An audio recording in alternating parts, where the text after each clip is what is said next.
So here's House Bill 5711 that we have in Michigan. It was introduced the last week in May of 2012, and it was initially a package of 3 bills, 5711 through 5713, and it was very comprehensive, very wide.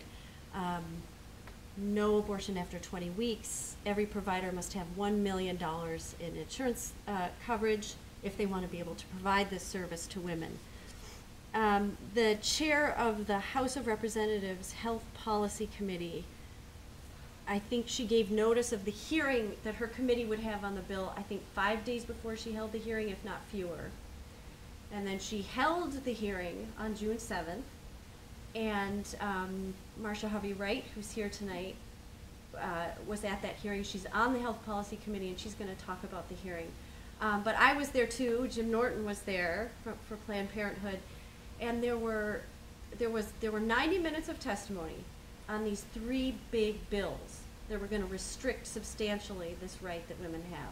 90 minutes of testimony, 3 people on each side, and none of them were women.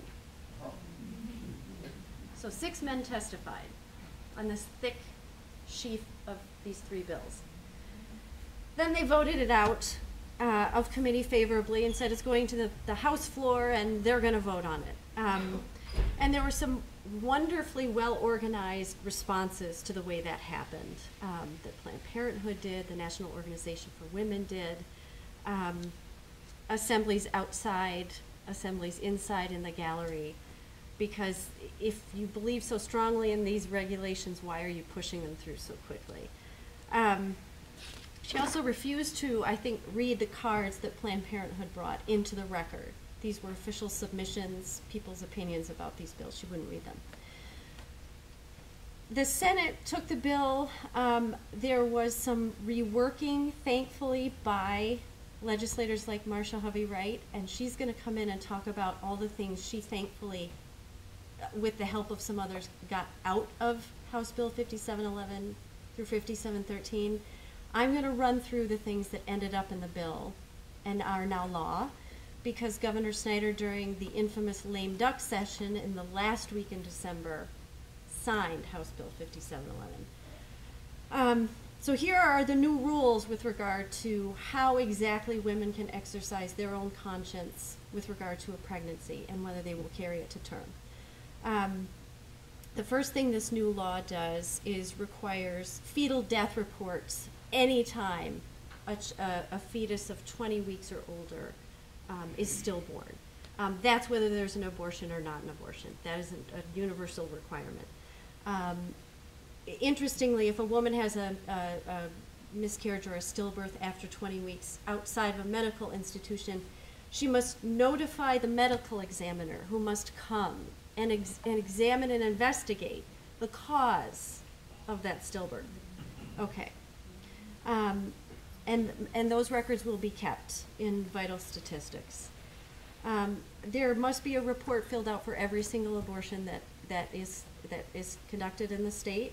Those will be kept for 5 years so that there can be annual statistics and reports put together annually about how many abortions occur in the state. The disposition of fetal remains. So if a fetus is 10 weeks or more of gestation and an abortion is conducted, the physician who conducts the abortion must incinerate, cremate, or inter the remains. The woman has no say. The physician may consult the woman, but does not have to consult the woman. That's all up to the physician. And if the physician doesn't do that, that's a $1,000 violation, $1,000 fine for every violation of this rule. The disposal of fetal remains, where there's not an abortion, you have to consult the parents. So if there's a miscarriage or a stillbirth, the parents have a say.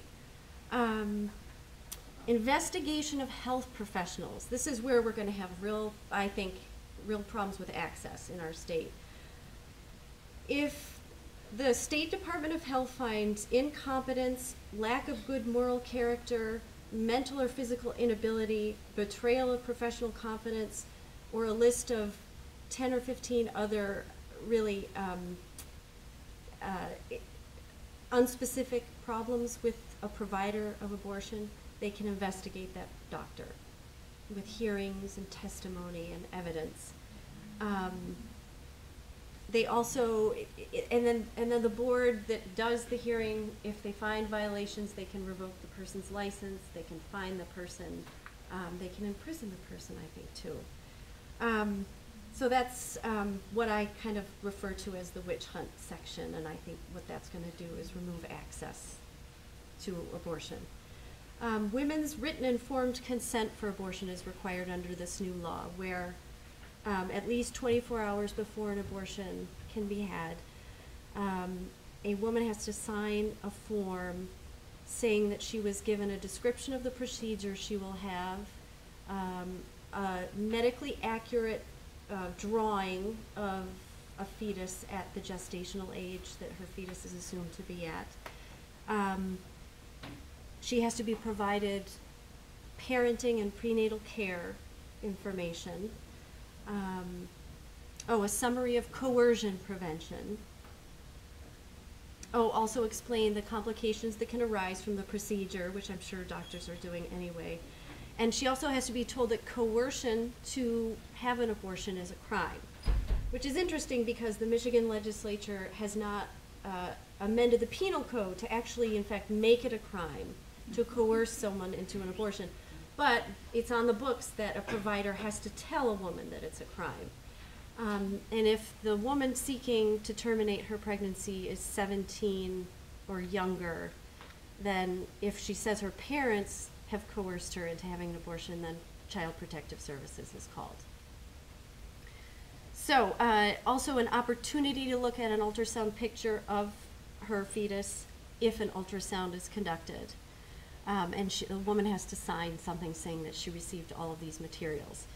And the community of the Department of Community Health has to come up with the drawings, the description of the procedures in Spanish, English, and Arabic. And so the Department of Community Health is probably very busy right now putting those materials together that every woman has to receive 24 hours before she terminates pregnancy. The oral screening for coercion, I mentioned in the written informed consent. No telemedicine in abortion.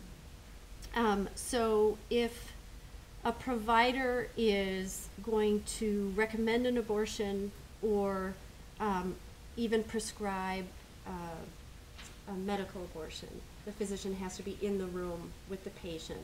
So no telemedicine. And Governor Snyder was very laudatory about how wonderful telemedicine is, because basically it's the use of the internet and the telephone to be able to see patients that are in rural areas and are unable to actually physically get to the doctor's office.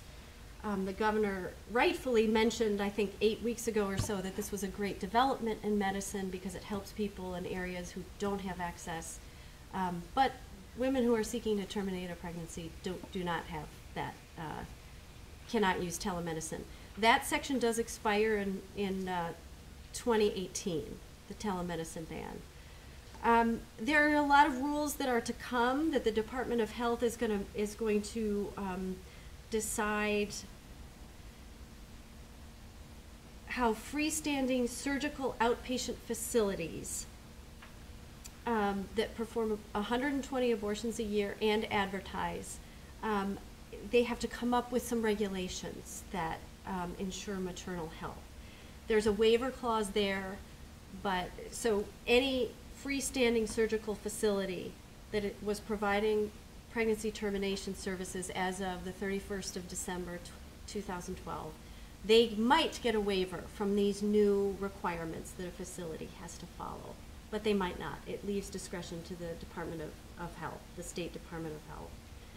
And also on a personal level, it's not comfortable to talk about abortion.